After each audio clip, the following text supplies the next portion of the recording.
हिरे माझा मितवा मालिकेच्या आजच्या भागामध्ये आपण पाहणार आहोत की इकडे आता अर्णव ईश्वरी दोघंही जण रूममध्ये आलेले असतात. ईश्वरी अर्णवच्या आधीच थोडा वेळ रूममध्ये येते, त्यामुळे आता अर्णव इकडे तिकडे पाहत असतो.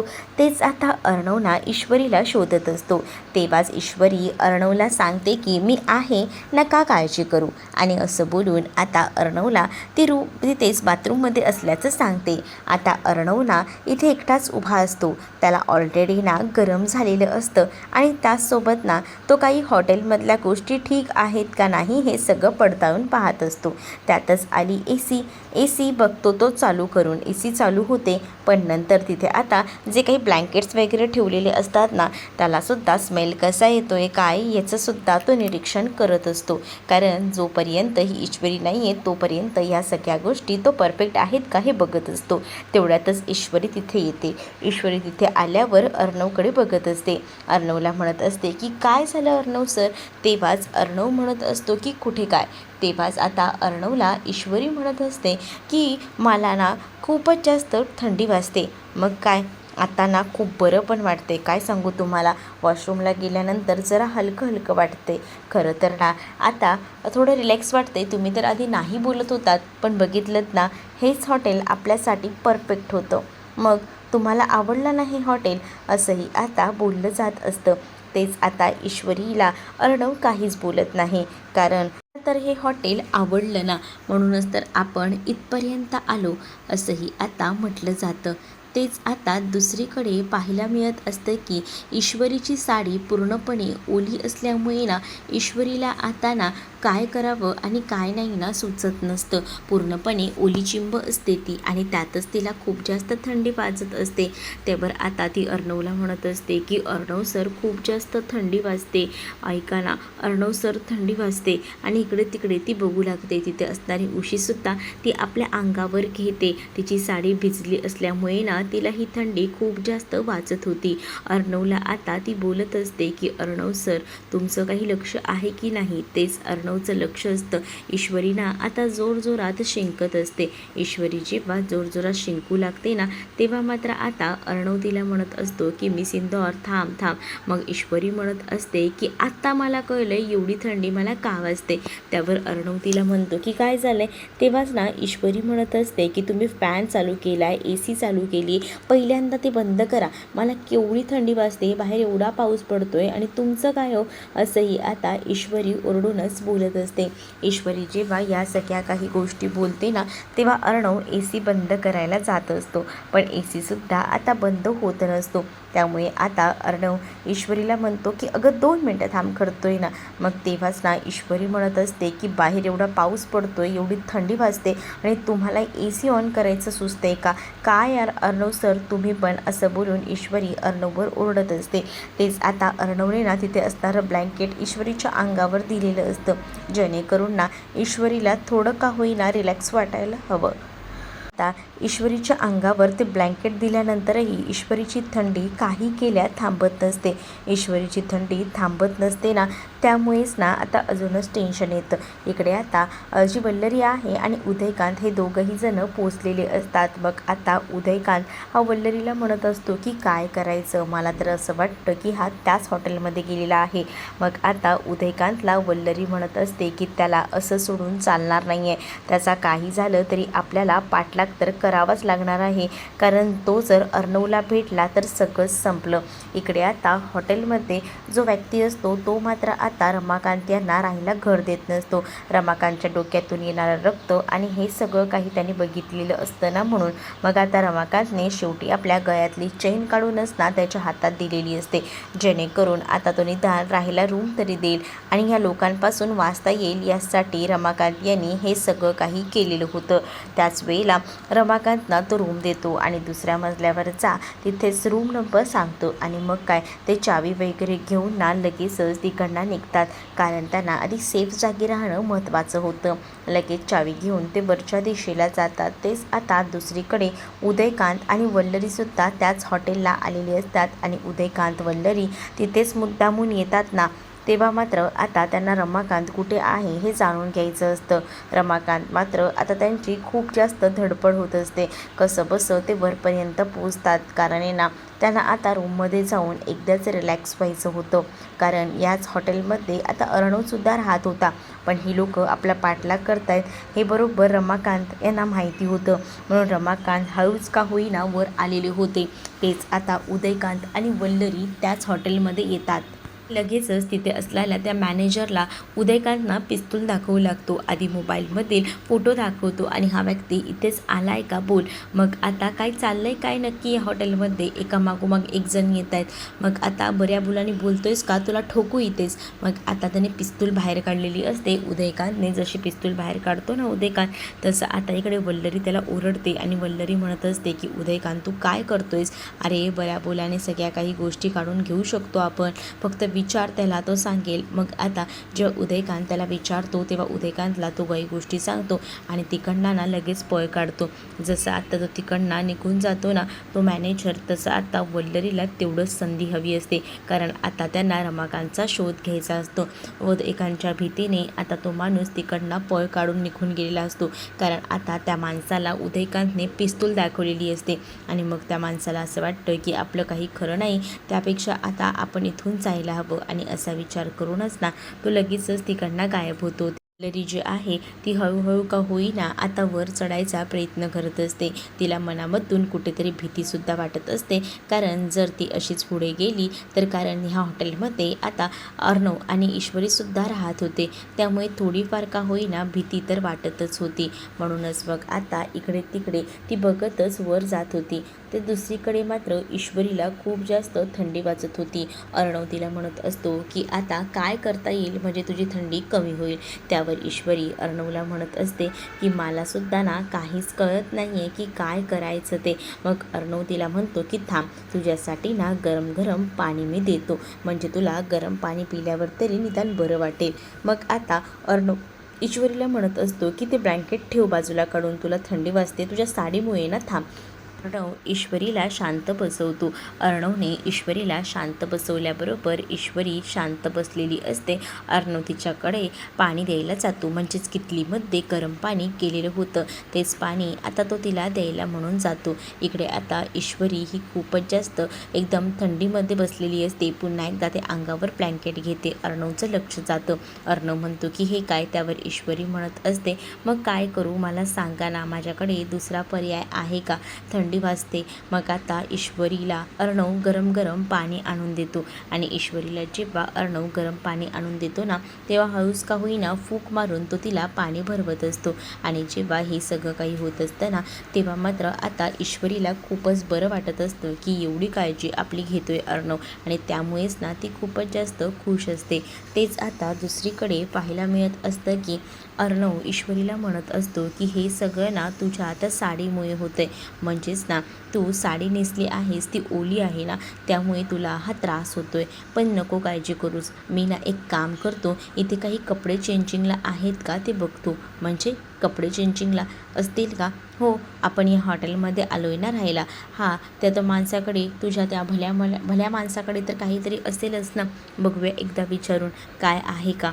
मग आता ईश्वरी म्हणत असते की इथेसुद्धा तुम्हाला मस्करी सुचते का. तेच आता अर्णव बोलत असतो मस्करी कुठे करतोय मी, ज्या काही गोष्टी आहेत त्याच तुला बोलतोय ना, थांब जरा, तुला थंडी वाजते ना, आपण काहीतरी मार्ग काढूया, असंही आता अर्णव ईश्वरीला बोलतो. मग ईश्वरी म्हणत असते की काय करणार आहात तुम्ही. मग अर्णव तिला म्हणतो की जरा थांब ना, मी गेल्याशिवाय मला कळणार आहे का. मी पटकन जातो त्याच्याकडे आणि बघतो काही अवेलेबल आहे का त्याच्याकडे दुसरे कपडे. तेच आता दुसरीकडे पाहायला मिळत असतं की इकडे आता सगळीच जणं त्या स्पर्धेमध्ये थोडीफार लोक जमलेली असतात, त्यांना टेन्शन येत असतं. अंजलीला तर खास करून जास्त चिंटूचं टेन्शन येतं, पण मामा आता सांगू लागतात की चिंटूचाने माझा कॉन्टॅक्ट झाला आहे, चिंटूला मी सांगितलं आहे की कसं सगळं काही व्यवस्थित बघ करून ते. म्हणजेच आधी वाटलं होतं की कसं काय सगळ्या गोष्टी मॅनेज होतील, पण चिंटूला मी सांगितलं की उशीर झाला तर हॉटेलमध्ये थांब. त्यामुळे ते दोघंही जण हॉटेलमध्ये थांबलेत, कारण खूप जास्त ट्रॅफिकसुद्धा आहे. मग आले तर पुन्हा प्रॉब्लेम, त्यापेक्षा थोडा वेळ थांबू दे, आराम करू दे, कारण पावसाचं पाणी खूप जास्त रस्त्यावर साठलेलं आहे, असं देखील मामा बोलत असतो. तेच अंजली टेन्शनमध्ये असते तेव्हा नम्रता अंजलीला सांगत असते की ताई, तुम्ही बिलकुलही काळजी करू नका, कारण तुम्हाला माहीत नाही आहे ह्या स्पर्धेमध्ये जरी ते दोघंही नाही आले तरी आम्ही आहोत ना, ही स्पर्धा नक्कीच जिंकू. त्यावर आजी म्हणत असते की नम्रता, ते सगळं तर ठीक आहे गं, तुम्ही जिंकाल गं स्पर्धा, परंतु एकाला दोघं जण असतील तर बरं आहे ना, म्हणजे एकाच स्पर्धेमध्ये काही झालं तर दुसरं तरी कोणाकडनं तरी आपण विजयाची अपेक्षा करू शकतो ना. तसंच झालेलं आहे. जर ईश्वरी आणि अर्णवही असतील ना तर कसं ते बरं पडेल ना, असंही आता आजी बोलत असते. नम्रताला राग येत असतो. नम्रताला राग ह्या गोष्टीचा येत असतो की प्रत्येक वेळेला काय आहे अर्णव ईश्वरीचं कौतुक एवढं ह्यांना, असंच ती आता विचार करत असते. तेच अंजलीसुद्धा नम्रताला म्हणत असते की आमचा तुझ्यावर विश्वास आहे गं, तू करशील सगळं काही, पण तरीसुद्धा काही झालं तरी कंपनी वाचवण्यासाठी अर्णव ईश्वरीसुद्धा तितकेच गरजेचे आहेत, असंही आता म्हटलं जातं. तेच आता दुसरीकडे पाहायला मिळत असतं की या सगळ्या काही गोष्टी अशा पद्धतीने होत असतात. मग इकडे आकाशही म्हणत असतो की पासेसचा सुद्धा काही पत्ता नाही आहे, पण मी प्रयत्न करतोय माझ्या परीने जितके करता येतील तितके, असंही आता आकाश जो आहे तो बोलत असतो. तेच इकडे अंजली म्हणत असते की हो ना, अर्णव ईश्वरी जर वेळेवर आले असते तर आपण पासेसचं सुद्धा काहीतरी मार्गी लावलं असतं, पण आता पासेसही नाही येत ना, त्यामुळे थोडी ना भीतीच वाटायला लागली, कळतच नाही आहे की काय करावं ते. तेच आता दुसरीकडे आकाश जो आहे तो म्हणत असतो की ताई, तू नको काळजी करूस, मी बघतोय ना, माझ्या परीने प्रयत्न करतोय, कारण मलाही असंच वाटतं की ती लोक जेव्हा ह्या सगळ्यामध्ये असतील ना तेव्हाच तर स्पर्धेत खऱ्या अर्थाने मजा आहे, आणि दादा ह्या स्पर्धेसाठी खूप महत्त्वाचा आहे, त्यामुळे दादा ह्या स्पर्धेत असायलाच हवा, असंही आता आकाश म्हणत असतो. पण नम्रताला या गोष्टी सहन होत नसतात. नम्रता आता चिडलेली असते. तेच आता नम्रताला इकडे आकाश म्हणत असतो की चला आपण सगळीजण ना चहा पिऊया, म्हणजे कसं बरं वाटेल. मग तेव्हाच ना मामा बोलत होतो, आता कसा बोललास, असं काहीतरी बोलायचं, म्हणजे कसं सगळं काही एकार्थी बरंच वाटतं ना, रिलॅक्स वाटतं. तेच आता आकाश तिकडनं गेलेला असतो तर नम्रताला खूपच जास्त राग आलेला असतो. नम्रता आता रागातच असते. तेच इकडे आता ईश्वरी समोर अर्णवने तो बाथरूम आणून ठेवलेला असतो. अर्णवला आता ईश्वरी म्हणत असते की हे सगळं काय आहे. त्यावर अर्णव ईश्वरीला सांगतो की हा बाथरूम आहे, हा घालून घे. मग ईश्वरी म्हणते की हे सगळं तुम्ही कशासाठी आणलं. त्यावर अर्णव ईश्वरीला म्हणतो की तुझ्यासाठी आणलंय, घे घालून घे, आणि तुझ्यासाठी ह्याची खूप जास्त गरज होती आणि त्याचसाठी मी हे तुझ्यासाठी आणलं आहे. मग त्याचबरोबर ईश्वरी म्हणत असते की हे वेअर करायचे का आता मी, नको नको अर्णव सर, बरोबर नाही वाटत या सगळ्या काही गोष्टी, असंही आता बोललं जात असतं. पण आता अर्णव ईश्वरीचं ऐकत नसतो. अगं तुझ्या अंगावर ती साडी आहे ती ओली आहे, त्यापेक्षा जर तू हे कपडे घातलेस तर सगळ्या काही गोष्टी ठीक होतील, आणि म्हणूनच तर मी तुला सांगतोय ना, चेंज कर कपडे, म्हणजे बरं वाटेल, रिलॅक्स वाटेल, असंही आता म्हटलं जातं. तेच आता या सगळ्या काही गोष्टी सांगितल्यानंतर ना इकडे असणाऱ्या ईश्वरीला सुद्धा आता अर्णवचं ऐकावंच लागतं. अर्णवला ईश्वरी म्हणत असते की तुम्ही ना AC लावू नका, AC लावल्यामुळे हे सगळं झालेलं आहे. अर्णव म्हणतो पण आता AC ऑफ आहे ना, मग आता तरी उठ ना, जा ना, कपडे चेंज कर, कपडे चेंज केल्यावर तुला रिलॅक्स वाटेल, असंही आता तो म्हणत असतो. तेच आता ईश्वरीला तो म्हणतो की जा वॉशरूममध्ये आणि चेंज करून घे. मग ईश्वरी हो हो असं म्हणते, आणि त्यानंतर ईश्वरीच्या हातामध्ये तो बाथरूम तो देतो. ईश्वरी आता इकडे तिकडे बघत असते. तिला खरं तर ते अनकम्फर्टेबल वाटत असतं, पण साडी ओली असल्यामुळे दुसरा पर्याय तिच्याकडे नसतो. ती आता तो बाथरूम घेऊन जात असताना इकडे ना आता अर्णव ना थोडं रिलॅक्समध्ये बसायचं ठरवत असतो. तेच ईश्वरी आता पुन्हा एकदा मागे येते आणि अर्णवला सांगत असते की प्लीज अर्णव सर, मला एक गोष्ट सांगा, इथे AC आणि फॅन लावू नका प्लीज. मग आता तो म्हणतो की हो ग बाबा, जा ना जा. मग असं बोलून तो तिला जायला सांगत असतो. तेच ईश्वरी पुन्हा मागे येते. अर्णवला म्हणत असते की हा बाथरूम तुम्हाला माहिती होतं तुम्हाला की मला हा कलर आवडतो, म्हणून तुम्ही मुद्दामून आणलात का ह्याच कलरचा बाथरूम. त्यावर आता अर्णव म्हणतो इथे जो हॉटेलमध्ये अवेलेबल होता ना तोच मी तुझ्यासाठी आणलेला आहे, मी काही स्पेशल बाहेर घ्यायला गेलो नव्हतो तुझ्यासाठी बाथरूम. मग आता ईश्वरी म्हणते ठीक आहे चिडचिड करू नका. मग आता ती आतमध्ये जाते. आतमध्ये गेल्यानंतर पुन्हा एकदा ईश्वरी अर्णवला हाक मारते. मग आता अर्णव म्हणत असतो की काय यार, काय चाललंय तुझं, जरा मला सुखाने बसू दे रे, दे यार, रिलॅक्स तरी होऊ दे मला, मी हॉटेलमधून आल्यापासून रिलॅक्ससुद्धा झालेलो नाही आहे. असंही आता त्याची चिडचिड होत असते आणि तो बोलत असतो. आणि जेव्हा त्याची चिडचिड होत असते आणि ते बोलत असतो ना, तेव्हा मात्र आता अर्णवला ईश्वरी सांगत असते की अहो अर्णव सर, लाईट लावा ना वॉशरूमची, बाथरूमची, त्यासाठी मी तुम्हाला सांगते, लावा ना लवकर, असं बोलून मग ती आता बाथरूमची लाईट जी आहे ती लावायला सांगते. बाथरूमची लाईट तिने आता लावायला सांगितल्यावर अर्णव लगेच लाईट्स ऑन करतो. तेच आता दुसरीकडे पाहायला मिळतं की इकडे ना आता दोघंही जण ह्या रमाकांतच्या शोधामध्ये हळूहळू का होईना वरपर्यंत येऊन पोचलेले असतात. आणि जेव्हा ते वरती येतात ना, तेव्हा मात्र आता इकडे असणारी ही वल्लरी म्हणत असते की काय करायचे, कुठे शोधायचं ह्याला, कुठेही दिसत नाही आहे. तेच आता आकाशच्या समोर ना इकडे आता ती सौदामिनी आलेली असते. आणि सौदामिनीला जसं आता आकाश बघतो ना, तसं आकाश ना सौदामिनीकडे बघून बोलत असतो, ही बाई आली तर सौदामिनी आकाशला म्हणत असते मुद्दामून की काय मग, आता तुझा भाऊ अजूनही आलेला नाही आहे, याचा अर्थ ही स्पर्धा काही अर्णव राजेशिर्के जिंकत नसतो, कारण आता त्याची एंट्री एव्हाना रद्दसुद्धा झाली असेल, कारण तो हजरच नाही राहिला आहे ना त्यासाठी, असंही आता म्हटलं जातं. तेच आता माझा दादा आहे ना, काही झालं तरी इथपर्यंत नक्कीच टायमिंगवर पोहोचेल आणि मला माहिती आहे तुमचे पैसेसुद्धा तुम्हाला देऊन टाकेल, तुमच्या डोळ्यासमोरून नाही हे सगळं काही घेतलं तर बघा, असंही आता इकडे असणारा हा जो आकाश आहे तो बोलत असतो. आकाश जेव्हा या सगळ्या काही गोष्टी बोलतो तेव्हा वल्लरी म्हणत असते की तू का म्हणून एवढं बोलतोस रे, मला सांग, तुझा काही उपयोग आहे का या सगळ्यामध्ये, म्हणजे एक गोष्ट ठामपणे लक्षात ठेव की तुला ना या ऑफिसमध्ये किंमतसुद्धा नाही आहे, तरीसुद्धा तू एवढा का नाचतोस, मला मुळात ना कधी कधी कळतच नाही. कारण ना आकाश टेक्स्टाईल ही एक सात्विक फॅशनमध्ये असलेली कंपनी आहे. सात्विक फॅशन म्हणजे किती नावाजलेलं आहे. आणि अर्णवच्या तोंडून ना मी ह्या छोट्या मोठ्या कंपनीची नावं ना जास्त ऐकतच नसते. सात्विक फॅशन हेच त्याच्यासाठी इम्पॉर्टंट आहे.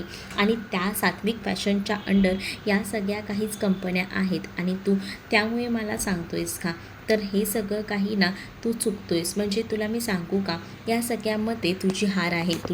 तुला तर खऱ्या अर्थाने किंमतसुद्धा नाही आहे. आणि जर तुला खरी किंमत हवी असेल ना, तर माझ्यासोबत ये, माझ्यासोबत काम कर, मग बघ तुला कशी किंमत मिळते ते. मग आता आकाश तिचं बोलणं ऐकून घेतो आणि म्हणत असतो, अरे हां, ही तर चांगली कल्पना दिली तुम्ही, खरंच ना तुमच्यासोबतच काम करायला हवं. म्हणजे मी तर काम करतो, मी आकाश टेक्स्टाईलला तुमच्याकडेच घेऊन येतो, मग आपण एकत्र मिळून काम करूया. मुद्दामून ना तो हे सगळं काही त्या सौदामिनीला बोलत असतो. त्यावर सौदामिनी म्हणते की आता कसं बोललास, असा काहीतरी जरा विचार कर ना, कारण आहे ना सात्विक फॅशनमध्ये आकाश टेक्स्टाईलला जराही किंमत नाही आहे हे मला माहिती आहे. आणि म्हणूनच मी तुला ही चांगली ऑफर देते. पण इकडे अर्णव म्हणजे माझं सगळं विश्व आहे आणि अर्णवमुळेच आज सगळ्या काही गोष्टी आहे, असं देखील आता या आकाशने सौदामिनीला तोंडावर सांगून टाकलेले असतात. त्यामुळे सौदामिनीची बोलती आता पूर्णपणे बंद झालेली असते. काय बोलावं आणि काय नाही हे सुधरत नसतं, कारण आकाशने ना आता अर्णवची जी साईट असते ती अशा पद्धतीने घेतलेली असते ना की इकडे असणारी सौदामिनी तोंडात बोटं घालूनच बसते. कारण आता त्या सौदामिनीला असं वाटत होतं की वल्लरीचा मुलगासुद्धा वल्लरीप्रमाणेच असेल, म्हणजे थोडं काही तिला आमिष दाखवलं तर तो लगेच आपलं काम करेल, पण तसं नाही आहे. हे सगळं काही उलटं आहे ते आता फायनली तिला कळलं आहे. आणि त्यामुळेच ना तिला आता खूपच जास्त राग येतो या आकाशचा बोलण्याचा, कारण आकाशने तिला आधी घोळात घेतलं आणि मग तिलाच फसवलं. त्यामुळेच आता ती तोंडावर पडलेली होती. आणि तेव्हाच ना आकाशचं बोलणं जे आहे ते तिला काहीसं पटत देखील नव्हतं. आणि म्हणूनच मग आता ती आकाशला म्हणत होती की बरं ठीक आहे, तुला आता नाही कळणार या सगळ्या गोष्टी, तुला हळूहळू या सगळ्या काही गोष्टी कळतील, असंही आता इकडे असणारी सौदामिनी आकाशला बोलत असते. पण आकाशला मात्र आपल्या कंपनीवर पूर्ण कॉन्फिडन्स असतो, अर्णववर विश्वास असतो. त्यामुळे अर्णवला एखादी गोष्ट ठरवली तर ती काही म्हणून जिंकूही शकतो हेही माहिती होतं. आणि म्हणूनच मग तो सौदामिनीला अर्णवची बाजू घेऊनच चांगला सुनावत होता. आणि त्यामुळेच आता सौदामिनीची जी आहे तिची सुद्धा बोलती बंद होते. तिला आता काहीच बोलता येत नसतं, ती शांतच राहते. तेच आता दुसरीकडे इकडे आकाशने या पद्धतीने सगळ्या काही गोष्टी तिला तोंडावर सुनावल्याने ना आता ती शांतच राहते. कारण तिला असं वाटत होतं की आपल्या बाजूने हा सगळा काही निकाल लागेल, पण हा निकाल सगळा काही उलटा लागल्यामुळेच ना तिला फसायला झालेलं होतं. आता जेव्हा आकाश एवढा सगळा बोलून तिला सुनावून तिकडनं निघून जातो ना, तेव्हा मात्र आता ती शांतपणे उभी असते आणि मला हरवायची बाता करतायत का? तुम्हाला नाही हरवलं ना तर बघा, असंही आता इथे असणारी ही दामिनी जी आहे ती बोलत असते. तेच दुसरीकडे आता लाईट्स गेलेल्या असतात, त्यामुळे पूर्णपणे लाईट्स नसतात. मग इकडे आता रूममध्ये ईश्वरी म्हणत असते अर्णवला की अर्णव सर, तुम्ही लाईट्स का ऑफ केल्या? तुम्हाला मी म्हटलं होतं ना लाईट्स चालू ठेवा, पण तरीसुद्धा तुम्ही लाईट्स बंद ठेवल्यात. त्यावर आता अर्णवने बघितलेलं असतं की लाईट्स गेल्या आहेत आणि त्यामुळेच आता लाईट लागत नाही आहेत. तर त्याने लगेच जी विंडो असते ती सुद्धा उघडलेली असते, जेणेकरून बाहेरचा प्रकाश तो तरी निदान आतमध्ये थोडाफार येईल. कारण हॉटेल हे असं चीप घेतल्यामुळे ना त्याला राग येत असतो, कारण तिथे साधं इन्व्हर्टरसुद्धा नसतो आणि लाईट गेल्यामुळे ना त्याला संताप येत असतो. तेच आता त्याने खिडक्या तर ओपन केलेल्या असतात, पण खिडक्यांच्या बाहेरचा जो काही सीन असतो तो खूपच सुंदर असा असतो. समोर असं बहरणारं पाणी आणि ह्या सगळ्या गोष्टी, त्यात पाऊस पडत असतो, त्यामुळे मोसम जो आहे तो खूपच छान असतो. तेवढ्यातच ईश्वरीने ना तो आता जो बाथरूम दिलेला असतो तो घातलेला असतो आणि तो बाथरूम घालून ती बाहेर येते. तेव्हाच ना अर्णव ना ईश्वरीकडे एकटक बघत राहतो, कारण ईश्वरीचं ते सगळं सौंदर्य त्याला आता भुरळ पाडत असतं. ईश्वरीने तो छोटासा बाथरूम घातलेला असतो. ईश्वरीचं सगळं शरीर ना चिंब पावसाने भिजलेलं असतं. त्यातच ईश्वरीने मोकळे केस सोडलेले असतात. त्या मोकळ्या केसांवर ओलं अंग आणि त्यात हा बाथरूम, त्यामुळे आता ईश्वरीचं सौंदर्य 10 पटीने खुलून आलेलं असतं. आणि अर्णवची मात्र आता तिच्यावर ना काही नजर हटत नसते, तो कंटिन्यू तिच्याकडे पाहतच राहतो. तेच आता ईश्वरी म्हणत असते की आता काय झालं, तुम्ही लाईट्स का बंद केल्या? तेव्हाच अर्णव तिला सांगत असतो की लाईट्स मी बंद नाही केल्या, ते काय आहे ना गेलेल्या आहेत आणि त्यामुळेच हा सगळा अंधार पडलाय, असंही आता म्हटलं जातं. अच्छा, लाईट्स गेलेत का म्हणून अंधार पडलाय का? असं बोलून ती आता त्या सगळ्या काही गोष्टी ज्या आहेत त्या सावरून घेते. तेच आता इकडे अर्णव ईश्वरीच्या नजरेमध्ये हरवून गेलेला असतो. तो एकटक्के ना तिच्याकडे पाहू लागतो. त्याची आता तिच्यावर ना नजरही हटत नसते, काहीच कळत नसतं की काय करावं ते. मग आता अर्णव ईश्वरीला हळूहळू का होईना आता वेगळं हे करत असतो. आणि तेव्हाच ना इकडे आता ईश्वरी अर्णवकडे पाहत असते आणि अर्णवला म्हणत असते की इट्स ओके, नका हे करू. आणि असं बोलून ना मग ती आता अर्णवकडे बघत असते, तर अर्णवची ही नजर ईश्वरीवर ना काही केल्या हटत नसते. आणि तेव्हाच ना ईश्वरी अर्णवला म्हणत असते की इट्स ओके. मग तेव्हाच ती हळूच तिकडनं बाहेर पडत असते, पण आता अर्णवने तिचा हात धरलेला असतो आणि अर्णवचा स्पर्श तिच्या हाताला होताच ना तिची आता रांबळ उडालेली असते. अर्णव आता ईश्वरीला अशा पद्धतीने पकडतो ना, म्हणजेच आता ती थोडंसं का होईना हळूहळू का होईना पुढे सरकत असते, पण अर्णव ना तिला काही केल्याना जाऊ देत नसतो. कारण अर्णवला असं वाटत असतं की ईश्वरीने फक्त त्याच्या जवळ राहावं आणि तसंच होत असतं. तेच आता दुसरीकडे पाहायला मिळत असतं की या सगळ्या काही गोष्टी होत असतानाच ना ईश्वरी अर्णवच्या मिठीतसुद्धा आलेली असते. कारण आहे ना अचानकपणे लाईट्स गेलेल्या असतात, पूर्णपणे काळोख असतो आणि काळोख असल्यामुळे ना आता कळतच नसतं की काय करावं ते.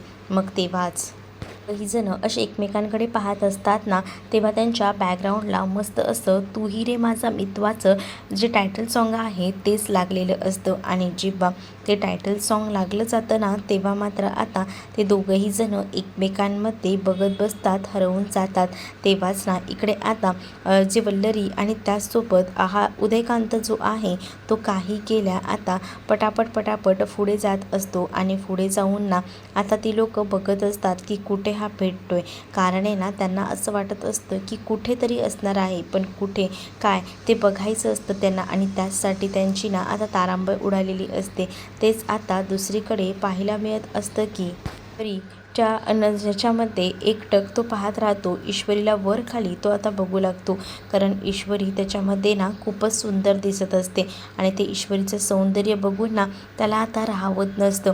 तेच आता दुसरीकडे ईश्वरीची जी साडी भिजलेली असते त्या साडीला अर्णव इस्त्री करून देत असतो आणि अर्णव जेव्हा त्या साडीला इस्त्री करून देतो ना, तेव्हा ईश्वरी म्हणत असते की मी एवढी स्पेशल आहे म्हणून तर माझ्या साडीला अर्णव राजेश्रीके इस्त्री करत आहेत, असंही आता म्हटलं जातं. आता इकडे वल्लरी आणि उदयकांतला रमाकांतचं रक्त दिसतं आणि त्यामुळेच ना त्यांनासुद्धा डाऊट येत असतो. मग त्यांनाही कळतं की नक्कीच ना काहीतरी गडबड आहे, पण आता या सगळ्या काही गोष्टी शोधायच्या तरी कशा, म्हणूनच मग आता ते हळूहळू वरती जातात. तेच आता ईश्वरी अर्णवला म्हणत असते की अशाच एका हॉटेलमध्ये तुम्ही माझ्या गळ्यामध्ये मंगळसूत्र घातलं होतं आणि तेव्हाच खऱ्या अर्थानं आपलं लग्न झालं होतं. ह्या सगळ्या काही गोष्टी सांगितल्यानंतर अर्णव म्हणतो पण तेव्हा तुला मान्य नव्हतं ना मी मंगळसूत्र घातलेलं. तेव्हा ईश्वरी म्हणते तेव्हा मान्य नव्हतं, पण आता काही गोष्टी मान्य आहेत ना. मग आता तेव्हा प्रेमात नव्हते पण आता असं बोलून ती थांबते. अर्णव तिच्याकडे पाहू लागतो. तर तुम्हाला हा भाग कसा वाटलाय कमेंटमध्ये नक्कीच सांगा आणि अशाच नवनवीन भागांसाठी आपल्या चॅनलला सबस्क्राईब नक्कीच करा. चला तर मग भेटूया पुढच्या भागात. तोपर्यंत टाटा बाय. व्हिडिओ आवडला असेल तर लाईक करायला विसरू नका.